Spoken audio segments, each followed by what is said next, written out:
Redline Christian Academy, guard on offense and defensive tackle on defense. Playing Providence Creek, and this is our first game of the season. Isaiah Bingham, number 5, gearing up for the season opener at home. Mostly have fun, get a lot of tackles, and make a lot of plays. And hype for the big game at his school in Bear, Delaware. We locked in. We locked in. It's hard to recognize him now as a young man standing 6'1", 13 years old, and with noticeable bass in his voice. Still confident, but no longer the soft-spoken kid I met 2.5 years ago, seen in this video catching a pass during football practice when he was 11 years old. Bigger, stronger, faster. What hasn't changed is his determination and success at not letting his vision defeat him. Isaiah, you may recall, is legally blind. They wouldn't really think someone legally blind would try to play football or anything. The challenges that they said that he would have, he does not have. His mother, Dion, says he was born with optic nerve coloboma. Just a hole straight through the retina. So you have no field deficit loss. You can't see within farther from this, and you have to be up close. The team, which his dad is one of the coaches, positions Isaiah to succeed, and he focuses on his strengths. He's fast, he has grit, and he can hear calls and stuff. He can even hear calls the other team is calling. He uses his other skills, his other senses to play the game of football. Isaiah has come a long way on the field. He won his team in sacks, forced fumbles, tackles for a loss.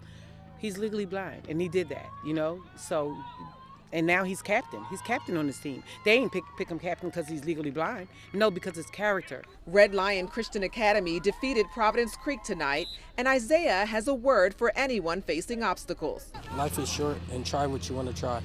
Isaiah's mom also says he is still an A student. He has also played baseball and basketball. In Bear, Shawnette Wilson, Fox 29 News.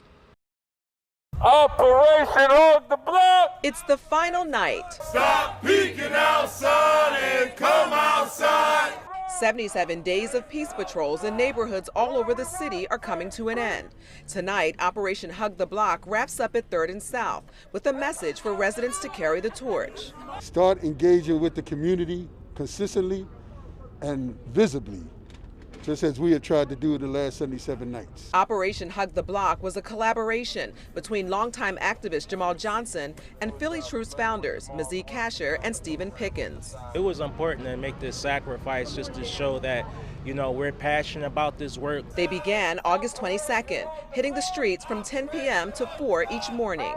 We've had nights where we were booed off the block. We had nights when we were cheered throughout the block. Johnson also expressed some frustration. I'm very disappointed, to be frank, with the city, with the community, with the nonprofits, etc., because the bottom line is we have got to keep our foot on the neck of this gun violence, and we can't let up. But the feedback has been encouraging. I had community members say to us, we know that you being here prevented something. We don't know what.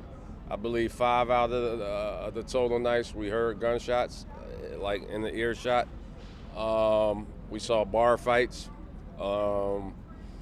By and large, though, the people were expressed gratitude. Tonight is also Johnson's last night of gun violence activism. He's retiring after 8 years of concentrated and consistent efforts. My hopes is that the city will recognize that Philly Truths should be given whatever's needed for them to make this, at least if nothing else, a model and spread it throughout the city. Organizers also thank Philly police for assisting them in performing safe peace patrols nightly. For more information on Philly Truths, you can go to fox29.com. Shawnette Wilson, Fox 29 News.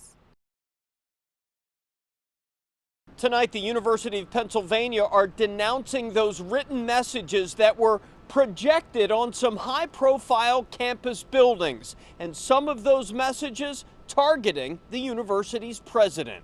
A very polarizing topic, so I think tensions are definitely high. University of Pennsylvania students reacting to their campus buildings being used as unauthorized political billboards. I think that when I see this kind of messaging, I know it's not necessarily affiliated with the universities, as long as everybody there's no violence implied in the speech. UPenn police are investigating who used video projectors to project several pro-Palestinian messages on 3 university buildings Wednesday night, including Huntsman Hall, Penn Commons, and Irvine Auditorium. At least one of the messages directly targeting UPenn President Liz McGill, who in a statement said in part the messages are vile and cowardice. She went on to say these reprehensible messages are an assault on our values and cause pain and fear in our Jewish community. Do you feel tension on campus? In certain situations, definitely. When walking down Locust Walk, sometimes you feel tension. Certain days there have been protests and rallies, and some of those days have been more intense. It's not clear who projected the on-campus messages, but one Instagram account called Penn Against Occupation posted pictures last night with a caption, "In case you missed our light show." Earlier this week, police had to conduct safety sweeps of university buildings after anti-Semitic emails were sent threatening violence against members of Penn's Jewish community.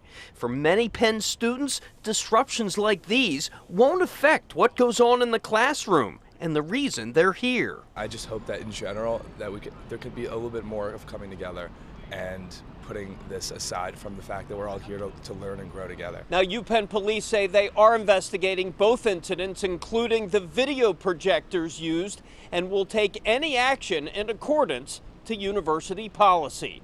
In University City, Chris O'Connell, Fox 29 News. Fans are calling this Pink's homecoming tour. Behind me, you can see the Liberty Bell outside Citizens Bank Park is lit in pink, and much of the sports complex here glowing in pink as well to welcome her. It's our 6th concert and her 8th, but we came home for her. That's right, we're here in her hometown. Citizens Bank Park goes from red to pink literally for 2 days. Fans came out tonight for the first of 2 shows as the Doylestown superstar Pink took the stage for her 2023 Summer Carnival Tour. This crew came dressed as superfans should. I have my custom sneakers that have been painted. New is my favorite song. My Philly for her home state, for her home city. Lisa Yazici and her now friend Janine met at a Pink concert in Atlantic City 5 years ago. We've been friends ever since, and we go to all the concerts. This is our 4th concert together. Claudia Price came to the show with her parents and sister, all for the love of Pink. Everything about her, her hair, her songs, her voice. Speaking of voices, Claudia has a good one too. She sang Try during a Pink karaoke session. It really just speaks to me. I love it so much. It has such a pretty melody and the lyrics are just beautiful. The merch line stretched almost to the main gates with people already having a good time. We're super pumped because we love Pink. Yeah. Like since college, since forever. Part of what bound us together, honestly. Olivia Thomas and Janika Beasley are Philly girls and wouldn't miss what they call Pink's coming home concert. What about her is a big draw for you as a fan? Her authenticity. She's just always been herself from day one. And so just watching her grow and evolve and support people. Jason Rosenkrantz and his husband were excited to see Pink perform for the 3rd time. She is all about empowerment for everyone, which is really just awesome. And, I just want to support her as the way that she supports us. Pink is back here again tomorrow night at 6:30 for another sold-out show. Tonight she took the stage just before 9. Reporting outside Citizens Bank Park, Shawnette Wilson, Fox 29 News. There was activity back on this North Philly field tonight after gunshots nearby last night. And sadly, for many of these kids, it was not the first time.